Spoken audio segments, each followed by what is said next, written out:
This is the current federal tax developments for the week of November the 21st, 2022. Current federal tax developments are brought to you by Capital Financial Education and by your state society of CPAs. I'm Ed Zollers, and we're going to look at a couple of IRS news releases because, to be totally honest, not really much happened this week. It's been kind of slow because I think of the election, other things going on. We just haven't had as many court cases that have been of any significant interest.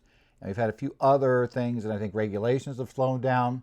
And we just don't have the crazy, shall we say, rapid change we had back during the pandemic. If you remember that, during the pandemic years, we had rapid change coming constantly on the law side. Well, we haven't seen a really big act come down since the American Rescue Plan Act early in 21. And also, since a lot of those acts were very short term, we also haven't seen a whole lot of things involved in passing a law that required a bunch of regulations that would matter more than for 1 or 2 years. And so those tended to be handled by guidance. So because of that, it's been kind of slim pickings the latter part of this year. We do expect that with the Inflation Reduction Act and the significant changes that were made in credits, we're going to start getting now some real regulations coming and being worked on stuff. But right now, we're in a lull period and probably will stay there for a little while. So this week we'll look at 2 IRS news releases as we're heading here toward the end of the year. The first one focuses on talking to taxpayers about making use of qualified charitable distributions from individual retirement accounts. That's really kind of a tax planning option, something that you should at least remember. IRS is bringing it up at this point to remind taxpayers of it. But it is a useful option, especially for taxpayers that have required minimum distributions, are over age 70 and a half, and are taken out of their own IRA account. Not an inherited one, inheritance doesn't work, but taken out of their own IRA account. Something definitely to consider. And we'll also talk about the fact that we're coming up on the 7th Annual National Tax Security Awareness Week, beginning on November the 28th. And the IRS is talking about some of the issues they want people to get ready for in the upcoming tax season. That includes both taxpayers and tax professionals. So we'll talk about what the IRS is looking at bringing up in that area. Let's go ahead then and talk about the first news release, which is titled Reminders to IRA Owners over age 70 and a half. Qualified charitable distributions are great options for making tax-free gifts to charity. This was released on November the 17th. And this is meant to talk to you about transfers that are available to IRA holders that are over age 70 and a half. And it is age 70 and a half, not age 72. I've actually had that question raised a couple of times recently by people in courses about whether that would be, quote, fixed in a later tax bill. In reality, I don't think that was an error in the Secure Act. The age has never been linked directly. While both were 70 and a half in the past, the required minimum distribution age and the age for IRA distributions. Interesting enough, when Congress enacted the IRA distribution rule with the $100,000 transfers beginning in the year the taxpayer turned age 70 and a half, or beginning after they turned age 70 and a half,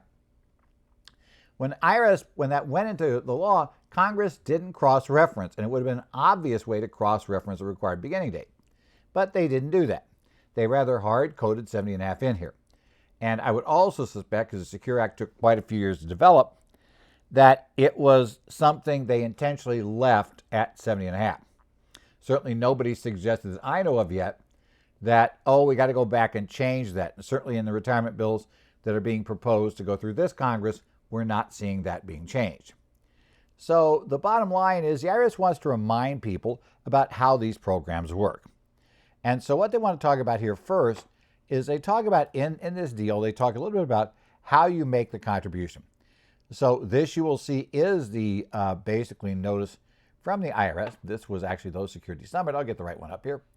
This one that you'll see if you're watching the video of this talks you how to go ahead and set up your qualified charitable distribution. Right? Now, as I noted, the very top part of it reminds you that, yes, if you're age 72 and you have required minimum distributions coming out of your IRA account, this counts toward that.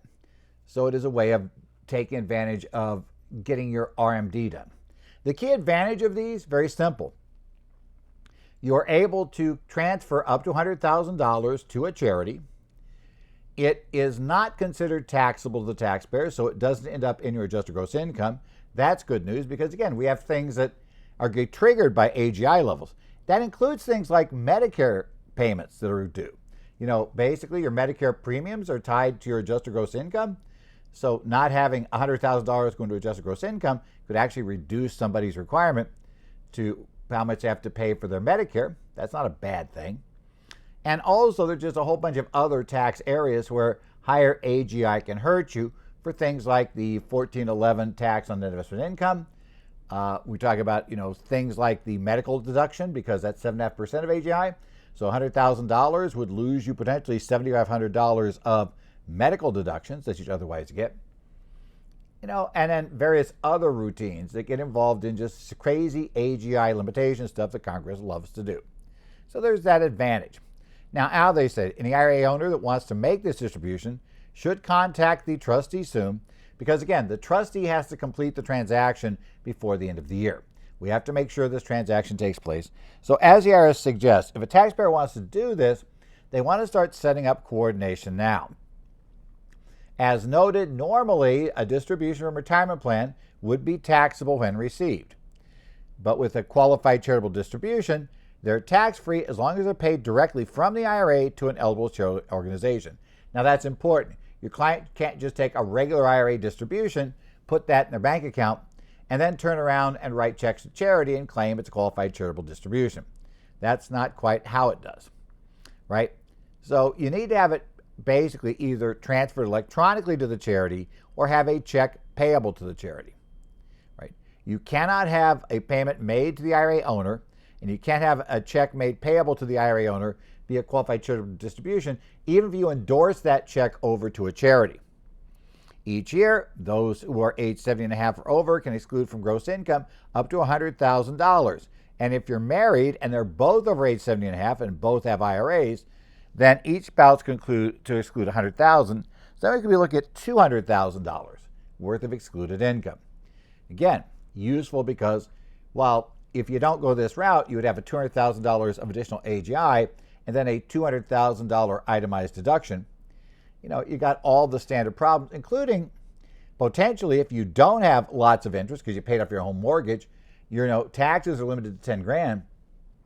You can actually lose part of the $100,000 deduction anyway because you have to build your way up to the standard deduction. So lots of reasons why these are, very useful structures. I've talked to a lot of clients who've made use of this, and it can be clients even who aren't going to do 100,000, but if they're unable to itemize, right? And a lot of clients, when they're, one of the things they planned for their retirement was not to have a mortgage payment, right? To get that paid down, paid off. And we're sitting with a $10,000 cap on state and local taxes. So I don't care how much real estate taxes are, we can't go above 10 grand. And their standard deduction, because they're over age 65, is going to be well above 10 grand.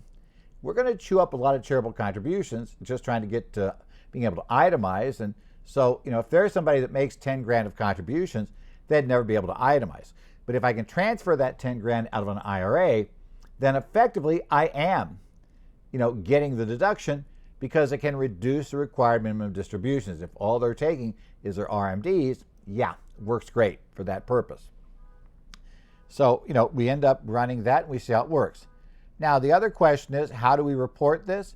Well, as they tell you here in the notice or in the release, you have to report it on a 2022 income tax return. And you'll get a Form 1099-R. Now, it will show there's no special code for a QCD. So it is going to show that as total distribution and taxable. I've had a few clients freak out when they see that because, wait, I transferred $75,000 to this charity. It was a qualified charitable distribution. Why does Charles Schwab show that I have $75,000 of taxable income? The catch is that's how it's meant to be shown. As I recall, in the early years of this, the IRS did have them zero that out. But then the charities, basically the IRA custodians started saying, we don't really know this qualifies. I'll talk about why in a couple seconds. But, we don't want to be subjected to having to do due diligence to figure out this is a qualified charity, or did they meet all the requirements? Was there some agreement, etc.? That's really a burden on the taxpayer. So what we now have them do is you put it there. Normally, the full amount of distribution, you would enter a 0 on line 4B. If the only a part is that, then you do the taxable. Either way, you enter QCD next to line 4B. And there'll be details in the instructions to Form 1040 for 2022. Now, of course, that enter QCD next to line 4B is, well, that's for a paper return, that's what you do. And certainly for the returns we print out, that tends to be what shows. But in reality, our tax software is going to be taking care of this, most often by doing something, taking care of internal coding so the IRS gets that flag that this was a qualified charitable distribution. So that's important to understand. Also important to understand is that you still need a contemporary written acknowledgement. The charitable documentation rules are not overridden by making a QCD. Therefore, as the IRS notes in the press release, they're not deductible as charitable contributions, but you still have to have basically the contemporaneous written acknowledgement. That acknowledgement must state the date, the amount of the contribution, and whether you received anything of value in return. Generally, if it's going to a religious institution, it'll have the statement that you received nothing of value except for an intangible religious benefit. If you did receive something of value, the charity has to tell us how much that value was. And in this particular case, that much is going to be taxable. Because if you paid the charity, $20,000 and you got something worth $1,000 in exchange, well, that $1,000 will be taxable. The $19,000 will be considered the contribution. So you want to make sure you get that. If you don't get this acknowledgement, the entire IRA distribution becomes taxable with no deduction on Schedule A. And as we've discussed in this past year, the IRS has had 3 different cases where they have won easily by showing that a taxpayer did not meet the contemporaneous written acknowledgement standard. And as the Fifth Circuit ruled this year, that is a very, very strict requirement because Congress wrote the law according to the Fifth Circuit, and generally the other circuits agree with this view. Congress wrote the law, the courts are not allowed to step in and say, well, I know it requires this, but that's kind of being strict and crazy. I know you made the contribution, so we're just going to let you have it. Can't get that on these charitable contributions, so be aware of that. So we still do need that contemporaneous written acknowledgement. Now, the other release we had this week comes from the IRS. It says Security Summit focuses special week on identity theft to protect taxpayers, tax professionals as holidays and tax season approaches. This is IRS News Release 2022-202, and it was issued on November 18th. Now, this announcement came out primarily to announce that we're going to be entering into the 7th Annual National Tax Security Awareness Week. And that'll run from beginning on November 28th and running to December 2nd. No, we're not going to run it during the Thanksgiving week. Yeah, might get overlooked somewhat there. Right? So all of these issues get taken care of during that time period. Now, one of the things we're going to have as part of this that you might want to, consider looking at, and you might want to consider viewing or have clients view, is there will be a webinar. On November 29th, there will be a webinar, Deeper Dive into Emerging Cyber Crimes and Crypto Tax Compliance. It could be useful for your viewing. So I'm just going to say that will be part of that. So that'll come up on Tuesday the 29th. So you may want to consider checking to see if you have the time available. And if you do, you might want to, tune in for that. It'll be an IRS hosted event. And therefore it means there's not going to be a charge for it. You just have to basically get to the IRS hosted event. Okay, let's start talking about what's going to be here in the IRS, as we talk about what the IRS is doing. And so in this news release, the IRS comes down and points out that this is the annual security summit, right? They have the standard little thing mentioning. They talk about all the evolving scams and all of those things and talk about these risks, right? And come up with some of the things they would like you to do. Now, some of the highlights coming up. Cyber Monday tells me probably this is what I'm going to talk about on Monday. And this is about protecting personal and financial information online. And they're going to tell people, they remind people in that day, they'll put out some more description and notice here, of some basic steps when shopping online. To use security software for computers and mobile phones and keep it updated. To make sure antivirus software for computers has a feature to stop malware, and that there's a firewall enabled that can prevent intrusions. Basically today, Windows and Mac OS the Mac OS both have firewalls built in. You want to make sure they've not been disabled. That's probably going to be the more likely problem if they do. Number 3, very important, use strong and unique passwords for all accounts. The problem with using the same password over and over again. I understand it's impossible to memorize passwords for every single site you go to. No question. What that means is you've got to use a password manager. Because if you reuse passwords, here's the problem. If passwords are reused, and that's the thing the IRS is concerned about here, people reusing passwords. When you reuse a password, you really don't know, for all of the people you have to have passwords with, whether they are storing passwords actually securely or not. Now, the way a password should be basically saved by the vendor, when you set up an account with somebody, is instead of just saving the plain text, you might think, well, I'm just going to put out on a disk, the username and then the password they should give and just have it there in plain text. Well, that seems like, oh yeah, obvious way to do it. That's a very bad way to do it. Because if that file can be accessed, if an intruder gets in, gets access to the files on the server, and can download that files, and we've seen this happen with multiple different companies that have hosted online services, then the other party, because quite often the username's your email address, right? And so that means that'll probably work on a whole bunch of other sites. And if you've been reusing passwords, and I can see your password because we got into, some site you logged into for your, 20th high school reunion, and they sent up a website and some sort of discussion board. And of course, nobody cared about security there because, hey, it's a discussion board for a high school in the middle of Nebraska. Why would anybody care about, the password issues there to get in? We just have that, theoretically keep the conversation among ourselves. Well, if they get access to that, then they start trying it on major sites. And there's software out there that would actually try it on a whole bunch of major sites. And at that point, it would get in. For that reason, seriously consider password managers. There's a number of them out there, things like LastPass, 1Password, RoboForm.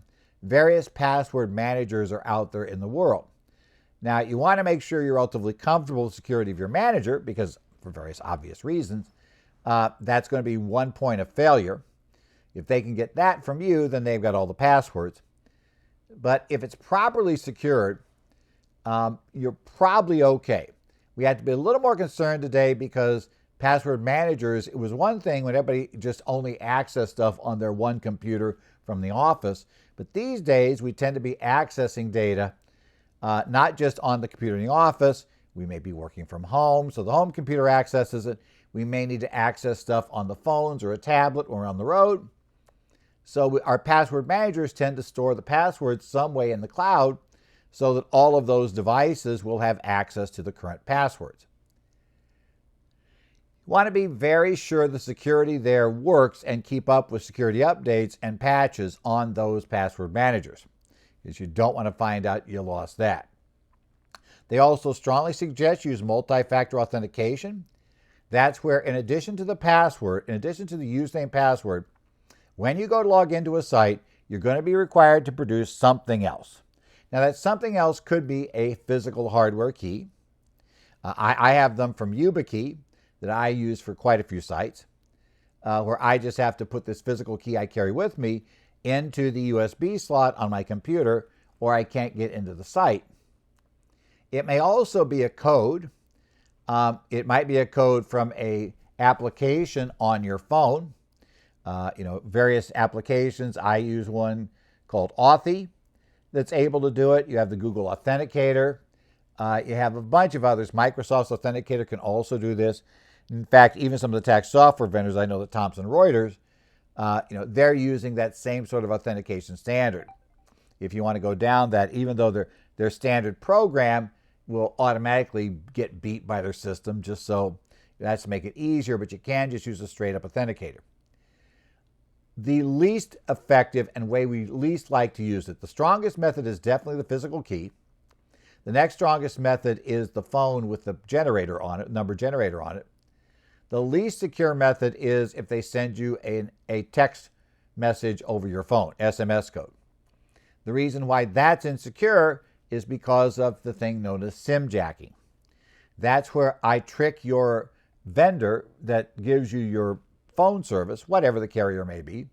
I somehow trick somebody working for them into believing I'm you, and somehow I've lost my phone. I can't get it. I need to have a new SIM card put in. And so they activate a SIM card that now takes over your number. And that means when the SMS text comes, it's going to go to their phone, not to yours, the one they're carrying. And this has been used quite a few times. Now, Simjacking became really, really popular as ways to steal basically cryptocurrency, back when it apparently was worth something, because a lot of those systems were using the SMS methods to verify. And so if you could get the phone, you were great. You got control. So be sure to do that. Multi-factor authentication is better because even if the password gets leaked, they still need something else.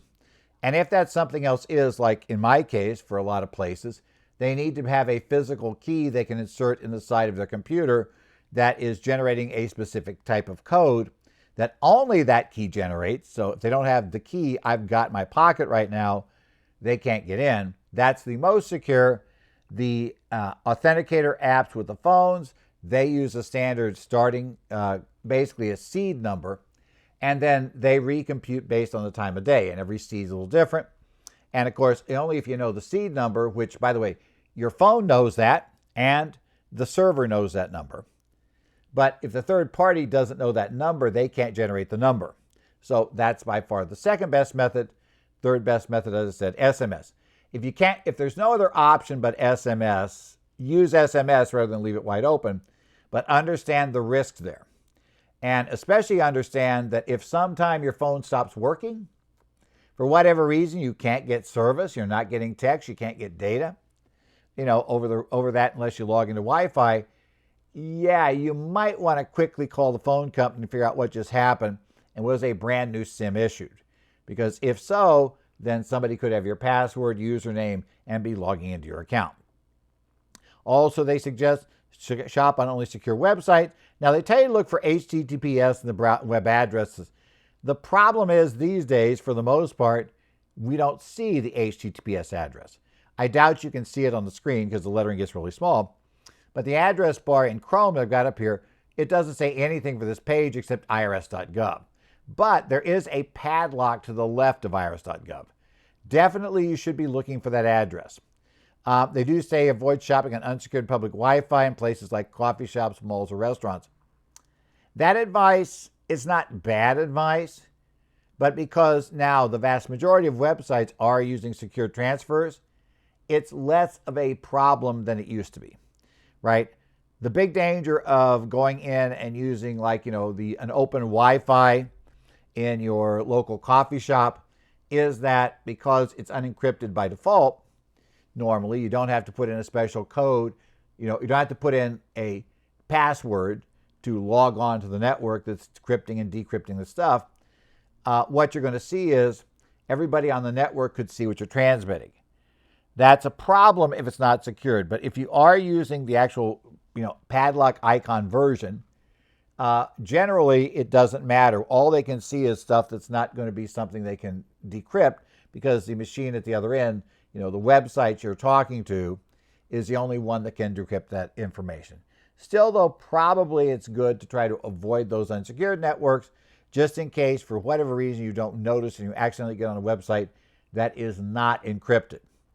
Then you may want to be able to make that go. Okay, other topics they're going to have in here. They will be talking about tax professionals reviewing the security protocols. In this case, they're going to talk about, as I say, tax professionals are targeted by identity thieves. The reason for that is simple.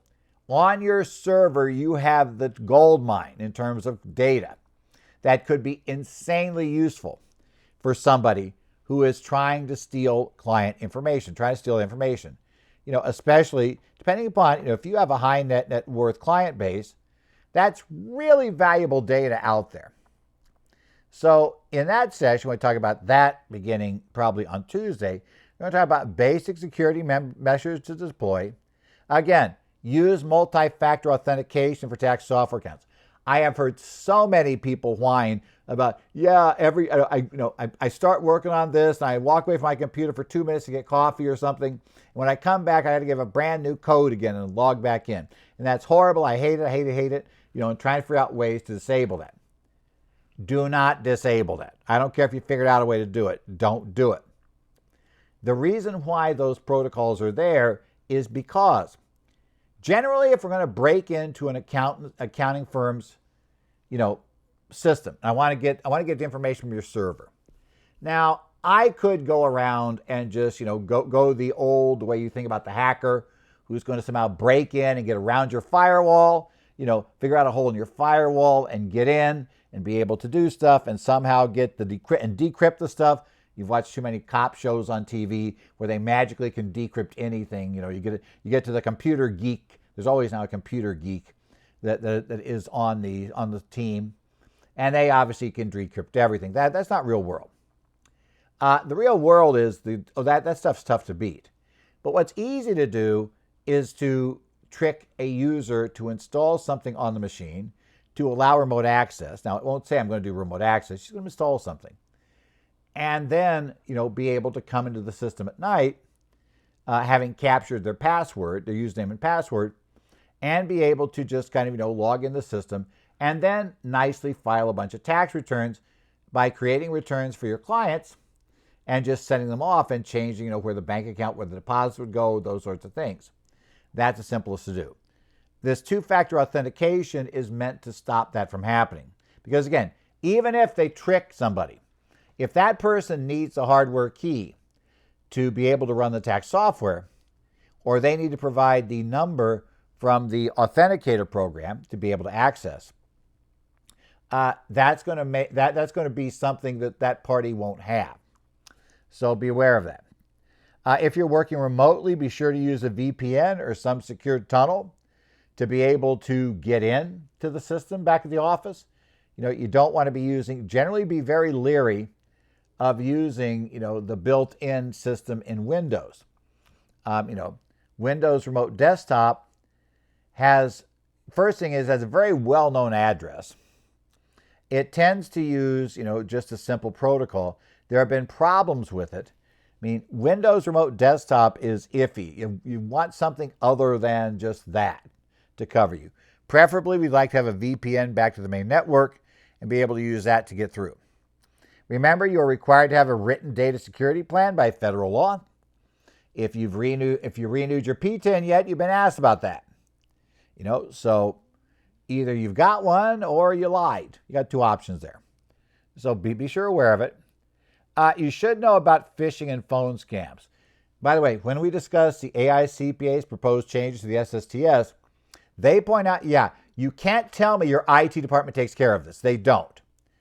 Phishing and phone scams go after the user. As I told a firm I was talking to this week, the attack point are the people in the room I was talking to. That's how I'm going to get in the network. If I'm an attacker, I'm coming in through them. And that person in the office who might be the managing partner of the firm that doesn't want to be bothered with this, he doesn't understand what he's worried about. It's not his issue. The IT guy takes care of it. That's a disaster waiting to happen because that's the guy I'm going after. I can trick him into doing something because he expects the IT people to get a hold of him and hold his hand and do everything. Turns out that's probably a bad situation, sets up social engineering really nicely, and also create data security and data theft recovery plans. That's part of what the tax professionals should be doing, right, under these programs. Okay. We're going to also talk about identity protection pins. We've talked about those before. Remember, this is back to taxpayers. Taxpayers verify their identity online. They can opt to get an IP PIN. Now, the IP PIN is a 6-digit code that will be sent to them, right? You get it there. You can get it directly there on the IP PIN site, log back in.